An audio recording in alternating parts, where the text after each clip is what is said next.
inspired so many people and so many policies, not only in California but also nationwide, because you've been extremely innovative in trying to come up with services, financial services, that really help low-income people both build wealth and also just enter the financial mainstream. So we know that you've been a pioneer with Bank on San Francisco, but there's so much more going on in your office. And I wonder if you could take a few moments to just tell us about some of the newer initiatives that you are working on now. Absolutely. Our Bank on San Francisco program, which we launched over 3 years ago now in 2006, we're very excited about. But it really was a very clear, very simple message that I think represents really the first step in a journey that we all need to take in order to be successful for ourselves and for our families. The Bank on San Francisco program is largely delivering a single message, which is if you don't have a bank account, consider going to get one.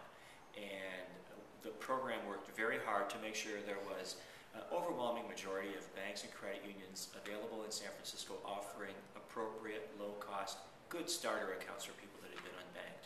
The reason we knew this was going to be important was we saw so many people who were unbanked being left with no other choice but going to these expensive check-cashing locations. They're getting offered even other expensive, sometimes predatory services. And we really wanted people to know that much of the time they had more choices than just that. And that's, I think, was the fundamental message of the program, and largely a lot of its success, because its message was so simple, it was so singular.